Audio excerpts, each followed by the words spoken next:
Welcome students, board exam 2024 कक्षा 10th की गणित विषय का मॉडल पेपर मैं आपके लिए लेकर के आया हूं, जिसमें आपके 80 नंबर का पेपर होने वाला है और समय आपको मिलने वाला है 3.25 घंटे। तो 80 में से 80 मार्क्स आप मैथ में प्राप्त आराम से कर सकते हैं और 20 नंबर आपकी 17 अंक के, यानी 100 में से 100 नंबर प्राप्त आप कैसे करें, इसकी भी रचना इस वीडियो में बनाएंगे। साथ ही अभी तक यदि आपने चैनल को सब्सक्राइब नहीं किया जरूर कीजिए, क्योंकि यहाँ पर आपको मैं देने वाला हूँ गणित के पेपर का फुल सॉल्यूशन। तो बिल्कुल आप वीडियो को पेशेंस बना करके पूरा देख लें। चलिए यहाँ पर वीडियो को शुरू करते हैं।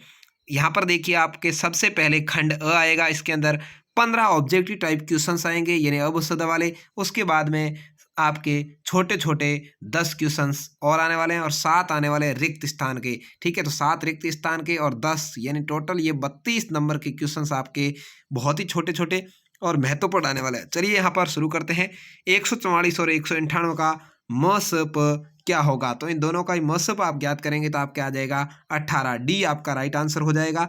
यदि द्विघात बहुपद x square minus 2x minus 3 के शून्यक p और q है, तो p प्लस q का मान क्या है? तो इसका मान हो जाएगा आपके 2। बी आपका राइट आंसर हो जाएगा। अगला सवाल है, प्रथम 5 विषम संख्याओं का माध्य क्या है? विषम संख्याएं 5 कौन सी है? देखिए, 1, 3, 5, 7, 9, ये पांचों ही विषम संख्या हैं। इनका माध्य क्या होगा? तो सीधी सी बात है, आपको इसका माध्य क्या है, बीच वाली जो संख्या है वो मिलेगी। तो 5 आपका राइट आंसर हो जाएगा। सी आपका राइट आंसर है। चौथा है, निम्न रैखिक समीकरण युग्म के हल है x प्लस वाई बराबर 4, x माइनस वाई बराबर 2। तो इसका हल क्या होगा ये आपको देखना है। तो x का मान है वो 3 है, y का मान है वो 1 है। अ आपका राइट आंसर है। देखिए, x 3 और y 1 होगा, जोड़ने पर 4 हो जाएगा और 3 में से 1 घटाएंगे 2 आ जाएगा। ठीक है, तो यहाँ पर ए आपका राइट आंसर हो जाएगा।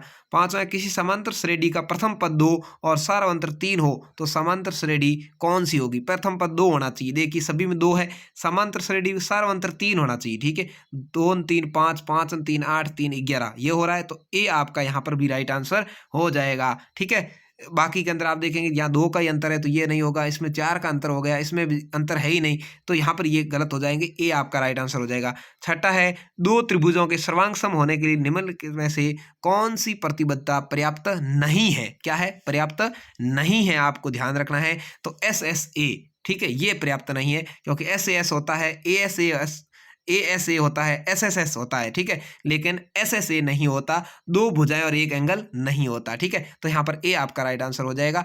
अगला है, देखिए, 7वां, बिंदु 0 3 और -2 0 के बीच की दूरी कितनी है? तो यहाँ पर आपका सही आंसर है वो हो जाएगा √13। ठीक है, 13, यहाँ पर √13 यहाँ पर आपका सही आंसर है। बी राइट आंसर हो जाएगा। 8वां, यदि 8 tan x बराबर 15, तब sine x minus cos x किसके बराबर है? तो यहाँ पर आपका सही आंसर हो जाएगा वो हो जाएगा डी, 7/17 के बराबर है। किसके भाई? 7/17 के बराबर हो जाएगा। अगला है, देखिए, 9वां, 6 मीटर ऊंचे एक खंबे की छाया 2√3 मीटर लंबी हो तो सूर्य का 49 कोण कितना होगा? तो यहाँ पर आपका सही आंसर है वो है 60 डिग्री। ठीक है, 2√3 है वो 60 का मान होता है। ठीक है, तो यहाँ पर यह आपका राइट आंसर हो जाएगा। 10वां है, वर्ग अंतराल 24-30 का वर्ग चिन्ह क्या होगा? वर्ग अंतराल है 24 से 30, इसका वर्ग चिन्ह क्या होगा? तो यहाँ पर इसका वर्ग चिन्ह होगा 27। ठीक है, यानी 24 और 30 दोनों को जोड़ दीजिए और 2 का भाग दे दीजिए, आपका आंसर है वो आ जाएगा। ठीक है, तो इसका आंसर 27 हो जाएगा। अगला है, एक वृत्त में केंद्र से समान दूरी पर स्थित जीवाएं एक दूसरे की क्या होती है? दोगुनी होती है या तिगुनी होती है, आधी होती है या बराबर होती है? तो हमेशा बराबर होती है। डी आपका राइट आंसर है। अगला है, देखिए, 14 सेमी भुजा के एक घन से एक बड़े घन का शंकु काटा जाता है, शंकु का आयतन कितना होगा? तो यहाँ पर इसका आयतन होगा वो होगा 718.66 घन सेमी। डी आपका सही आंसर है। 13वां है, वृत्त के चतुर्थांश का परिमाप क्या होगा यदि वृत्त की त्रिज्या r हो? तो इसका हो जाएगा πr प्लस 4r/2। ठीक है, चतुर्थांश है यानी चौथा भाग है, तो यहाँ देखिए 4r हो गया और /2 हो जाएगा। अगला है 14वां, एक पासे को एक बार फेंका जाता है, अभाज्य संख्या को प्राप्त करने की प्रायिकता क्या है? तो 1/2 है, क्योंकि देखिए पासे पर 1, 2, 3, 4, 5 और 6 तक संख्याएं लिखी होती है। इसके अंदर 5 और 3 और 2, ये 3 अभाज्य संख्या है। ठीक है, तो यहाँ पर टोटल 3 अभाज्य संख्या है, तो 3/6 करेंगे, इसको काटेंगे तो आ जाएगा 1/2। ठीक है, आपका आंसर हो जाएगा। भाज्य संख्याओं का पूछता तो भाज्य संख्या इसके अंदर 2 ही है, ठीक है ना, ध्यान रखना है। तो हो जाता 2/6 यानी 1/3 आ जाता है। भाज्य संख्या 1/3 है और अभाज्य संख्या है वो 1/2 है। ठीक है, एक न तो भाज्य है और न ही अभाज्य है। अगला है देखिए, यदि किसी समांतर श्रेणी का प्रथम पद 5 और अंतिम पद 45 तथा पदों का योगफल 400 हो तो पदों की संख्या कितनी है? तो यहाँ पर आपका सही आंसर है वो है सी, 16 है टोटल पदों की संख्या। प्रथम पद है वो 5 है, अंतिम पद है वो 45 है, पदों का योगफल 400 है, तो पदों की टोटल संख्या वो 16 हो जाएगी। ठीक है ना, तो इस तरह से आपको यहाँ पर ये सवाल हल करने हैं। उसके बाद में यह इस तरह से छाननी आपको बनानी है और छाननी बना करके अब सद जो भी आंसर हो वो देना है, तो परीक्षक आपको अच्छे नंबर देगा और अच्छे से जांच भी उसमें कर पाएगा। अब देखिए यहाँ पर पहला जो रिक्त स्थान है उसकी पूर्ति करनी, 7 सवाल आए हैं। समांतर श्रेणी 7, 5, 3, 1, -1, -3। यहाँ देखिए 2 का सारवंतर है, 2 -2 का है। ठीक है, किसका है? -2 का। तो सारवंतर कितना है? -2 आपका आंसर हो जाएगा, यानी -2 प्रत्येक में घट रहे हैं। देखिए 7 में से -2 होंगे तो 5, फिर -2 हुए 3, फिर -2 हुए 1, फिर -2 हुए तो माइनस में 1 चला गया, फिर -2 हुए तो -3 हो गए। ठीक है ना, इस तरह से आपका हो जाएगा। अगला है देखिए, sine square 30 plus cos square 30 का मान कितना है? साइन स्क्वायर 30 और कॉस स्क्वायर 30 दोनों मिलते हैं तो मान 1 होता है। ठीक है, कितना होता है? 1 होता है। तो 1 यहाँ पर आपका आंसर है। शंकु का आयतन क्या है? तो शंकु का आयतन का सूत्र होता है भाई 1/3। क्या होता है? 1/3 पाई आर स्क्वायर एच। यह पर होता है शंकु के आयतन का सूत्र है 1/3 पाई आर स्क्वायर एच। ये आप याद कर लीजिए, शंकु के आयतन से संबंधित सवाल आता है तो आपका आंसर हो जाएगा। अगला है देखिए, निम्नलिखित आंकड़ों का बहुलक क्या है? 2, 6, 4, इसका बहुलक क्या है? बहुलक का मतलब ज्यादा बार कौन सा आया? देखिए 2 आया है, 2 आया है, 2 आया, 2 3 बार आया है, 3 2 बार ही आया है, 1 1 बार ही आया है, 6 भी। तो यहाँ पर 2 सबसे ज्यादा बार आया हुआ, तो इसका बहुलक क्या हो जाएगा? 2 हो जाएगा। ठीक है, जितनी बार ज्यादा आए वो बहुलक होता है, ये आप इतना तो आप जानते ही होंगे। पांचवा, यदि x1 वर्गीकृत आंकड़ों के वर्ग अंतरालों के मध्य बिंदु है, f1 इसकी संगत बारंबारता है और x बार माध्य है, तो sigma f1 x1 minus x बार का मान कितना है? तो यहाँ पर इसका मान है वो 0 हो जाएगा। क्या हो जाएगा? 0 हो जाएगा, 0 हो जाएगा। 1 घंटे में घंटे की सुई द्वारा घूमा गया कोण, 1 घंटे के अंदर घंटे की सुई है वो 12 से कहाँ पर पहुंचेगी? 1 पर। तो कितना डिग्री घूम जाएगी भाई? 30 डिग्री घूमेगी। ठीक है, तो 30 डिग्री आपका सही आंसर हो जाएगा। 1 घंटे में घंटे की सुई 30 डिग्री का कोण ही बनाती है। एक निश्चित घटने वाली घटना की प्रायिकता क्या होती है? तो इसकी प्रायिकता हमेशा 1 ही होती है। यहाँ पर ये आपके हो गए ऑब्जेक्टिव टाइप। अब है कुछ छोटे सवाल। देखिए, अति लघुतरात्मक सवाल 1-1 नंबर के ये है, 10 सवाल आएंगे। संख्या 3825 को अभाज्य गुणनखंड के रूप में इस तरह से आपको लिखना है और इसके अंदर आपको भाग देना है। सबसे पहले इसमें 3 का ही भाग जाएगा। ऐसे देते देते आप जाओगे तो इसके गुणनखंड जो आएंगे वो आएंगे 3 की घात 2 गुणा 5 की घात 2 गुणा 17। ये इसके गुणनखंड होंगे। ठीक है, यहाँ पर 3 की घात 2 गुणा 5 की घात 2 गुणा 17, यानी एक बार 3 का भाग 2 बार जाएगा, फिर 3 का जाएगा, फिर 5 का, फिर 17 का जाएगा, तो इसके अभाज्य गुणनखंड हो जाएंगे। अगला सवाल है आपके, यदि द्विघात बहुपद x square plus 3x plus के का एक शून्यांक 3 है तो के का मान कितना है? तो इस सवाल को यदि आप हल करेंगे तो आपके के का मान आएगा वो -18 आ जाएगा। क्या आ जाएगा? के का मान आएगा वो आएगा -18। ठीक है, तो यहाँ पर इसको आप हल करेंगे और हल करके -18 ले आएंगे। हल कैसे करना आपके गुरुजी ने आपको सिखाया होगा। अगला है देखिए, 7 पेंसिल और 5 पेन का मूल्य 29 है तो इसको बीजगणितीय रूप में लिखना है। तो आप लिख सकते हैं 7x। ठीक है, क्या लिख सकते हैं भाई? 7x plus 5y। क्या लिखना है? 7x प्लस 5y बराबर 29। ये इसका बीजी रूप है। आपको यदि x का मान निकालने को कह दे या y का मान निकालने को कह दे तो भी आप आराम से निकाल सकते हैं। ठीक है, इसमें आपको x का मान रखना पड़ता है। जैसे x का मान 2 रख लें तो 7 दूनी 14, तो y का मान अपने आप आ जाएगा। y का मान रख देंगे तो x का मान आ जाएगा। ठीक है, तो इस तरह से हल करना है। अगला है, संलग्न आकृति में BC बराबर PQ, यदि AP 4 सेमी है, AP यहाँ पर ये 4 सेमी दिया है और AQ 5 सेंटीमीटर दिया है, तो क्यू सी 2.5 सेंटीमीटर हो, क्यू सी यहाँ पर ये 2.5 सेंटीमीटर हो, तो पी बी का मान ज्ञात करना है। इसका मान यहाँ पर ये मान ज्ञात आपको करना है। तो इसको आप पूरे को हल करेंगे चौथे सवाल को, तो यहाँ पर आपका जो मान आ जाएगा वो कैसे आएगा, देखिए यहाँ पर आपका ये जो मान था वो 4 है और ये जो इसका जो अंतर है वो है 2, ठीक है, यानी पी बी है वो 2 है, तो 4 के अंदर 2 का भाग देंगे तो आपका आंसर है वो 2 सेमी आ जाएगा, ठीक है। तो 2 सेमी इसका उत्तर आपके होगा।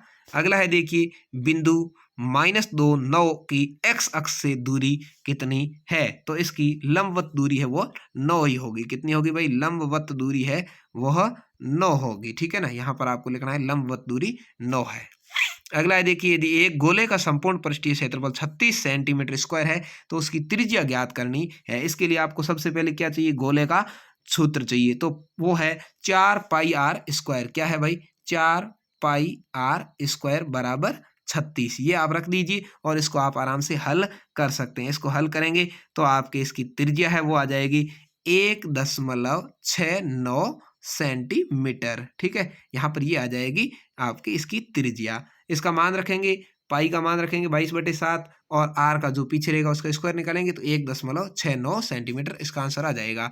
अगला है एक बेलन और शंकु के आधार ऊंचे या समान है उसके आयतनों का अनुपात ज्ञात करना है। तो आप इसको भी आराम से कर सकते हैं। यहाँ पर आपको लिखना है, ऊपर लिखना है बेलन का आयतन, क्या होगा, बेलन का आयतन बट्टे होगा शंकु का आयतन, क्या हो जाएगा, शंकु का आयतन, ठीक है। तो बेलन के आयतन का सूत्र है वो है पाई आर स्क्वायर एच और शंकु के आयतन का सूत्र है वो है 1/3 पाई आर स्क्वायर एच, ठीक है। तो यहाँ पर देखिए पाई आर स्क्वायर एच से पाई आर स्क्वायर एच कट जाएगा, यहाँ पर ऊपर बचा 1, यहाँ बचा 1/3, तो यहाँ पर 1:3 हो जाएगा। क्या हो जाएगा, 1:3, और इसको अपन ऐसे भी लिख सकते हैं 3:1, यानी यहाँ पर बेलन है वो 3 है और शंकु है वो 1 है, ठीक है। इस तरह से आपके हो जाएगा।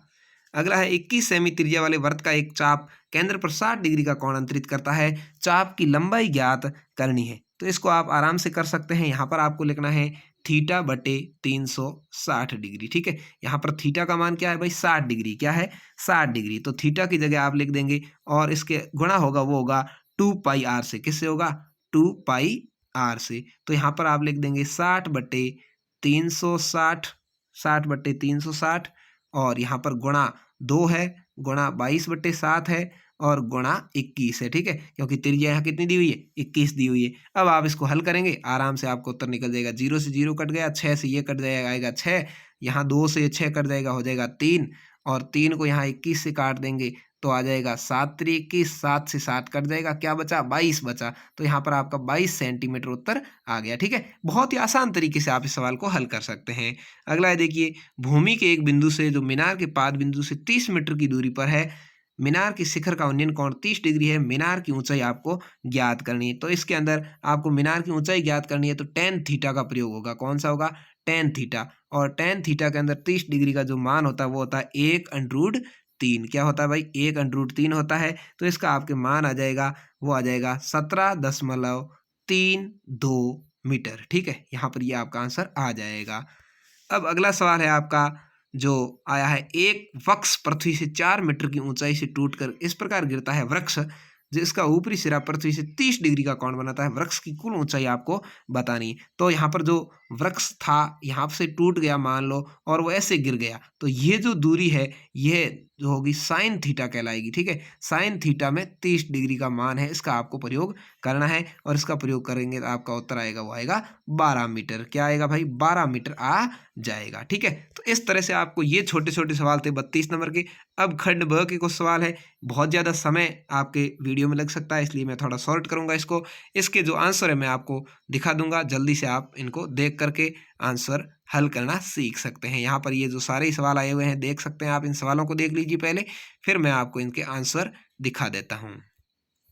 यहाँ देखिए 11वां सवाल है, ये सवाल नंबर 12। मैं जल्दी जल्दी स्क्रॉल कर रहा हूँ, आप इसको देख लीजिए और सवालों के आंसर है वो भी मैं आपको दिखा दूंगा। यहाँ पर 15 नंबर क्वेश्चन, फिर खंड स आएंगे तो अथवा में आएंगे, ये सारे सवाल अथवा में है, मध्यांक वाले, ठीक है। यहाँ पर 0 और 50 के बीच विषम संख्याओं का योग या AP का 31वां पद, ये कैसे करना है आप देख लेंगे। वहाँ पर 17वां क्वेश्चन, ये 18वां क्वेश्चन है आपके सामने, ये 19वां क्वेश्चन आया, दोनों अथवा में कोई एक आपको करना है।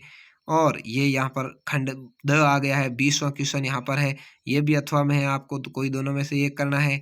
और यहाँ पर ये 21वां क्वेश्चन है, ये भी आपको कोई दोनों में से एक करना है। 22वां है सर्व समीकरण को सिद्ध करना है, ये भी आपको एक करना है। तो इस तरह से ये हो गया। अब मैं आपको थोड़े इनके उत्तर दिखा देता हूँ। तो मैंने आपको खंड अ हल करवा दिए थे, यहाँ खंड ब से आप इनके आंसर देख सकते हैं। ये देखिए चौथे क्वेश्चन का आंसर है, यहाँ पर इस तरह से हल करना है। और इसके बाद ये 5वें क्वेश्चन का आंसर है, इसको इस तरह से हल करना है। इसके बाद ये 6 नंबर क्वेश्चन का आंसर है कि किस तरह से आप हल करेंगे। उसके बाद आगे बढ़ते रहेंगे। ये 7वें नंबर का क्वेश्चन है, इसको हल करने का तरीका बताया हुआ है। ये 8वां क्वेश्चन है, इसको हल करना है। ये 9वां क्वेश्चन यहाँ पर हल किया हुआ है, आप देख सकते हैं। क्योंकि इसमें ये वीडियो 2 घंटे का बन जाएगा यदि मैं इसको पूरा बनाऊंगा तो, इसलिए आप देख सकते हैं। ये मीनार वाला झुका हुआ था, किस तरह से बनेगा, ये क्वेश्चन है यहाँ पर। और ये इसके बाद में 11वां क्वेश्चन आप देख रहे हैं, रचना कैसे करनी है, पूरा यहाँ पर सिद्ध करके दिखाया है। 12वां क्वेश्चन है, आप देख सकते हैं इसका आंसर। और ये 13 नंबर क्वेश्चन है अर्धगोले वाला, इसको भी आप आराम से हल कर सकते हैं। ये क्वेश्चन नंबर 14 है, इसको आप हल करिए। ये 15 नंबर क्वेश्चन है, इसके बाद में खंड स आ जाएगा। यहाँ पर 16वें के अंदर ये आपको दिख रहा है सवाल, सिग्मा एफ एक्स का सूत्र लगा के इस तरह से आपको हल करना है। अथवा में भी दिया हुआ है, दोनों में से कोई एक आपको करना है। यहाँ पर ये इसके माध्यांक का सूत्र दिया हुआ है, देख लीजिए। यहाँ 17 नंबर क्वेश्चन 0 से 50 तक की विषम संख्या यहाँ पर लिखी है, कैसे ज्ञात करना है, पूरा यहाँ पर तरीका बताया हुआ है कि आप इस तरह से सूत्र लगा के कर सकते हैं। और यहाँ पर ये जो अथवा का ए पी वाला था, प्रथम पद वाला, ये भी आप देख सकते हैं आराम से। इसके बाद ये 18वां 1-2 के अनुपात वाला किस तरह से आप करना है, ये अथवा में है जो 18वां, वो आपको यहाँ पर देखना है। इसके बाद में यहाँ 19वां क्वेश्चन है, इसको आप देख सकते हैं आराम से। मैंने पूरा हल करवाने का प्रयास आपको किया है, छोटे सवाल थे वो तो जल्दी-जल्दी करवा दिए थे। यहाँ खंड द के अंदर ये 20वां क्वेश्चन है, इसका ये देखिए यहाँ पर सिग्मा एफएन कैसे लिख कर के करना है। और आगे बढ़ते रहेंगे अपन। इसके बाद ये अथवा में क्वेश्चन आया हुआ है, इसका आप आंसर देख सकते हैं।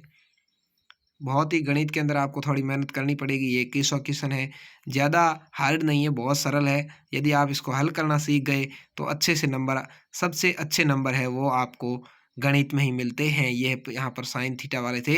इस तरह से ये आपका पेपर रहा। कैसा रहा कमेंट करके ज़रूर बताएं। चैनल को सब्सक्राइब करें, जो जो अपने पिताजी से प्यार करते हैं वो चैनल को ज़रूर सब्सक्राइब करेंगे।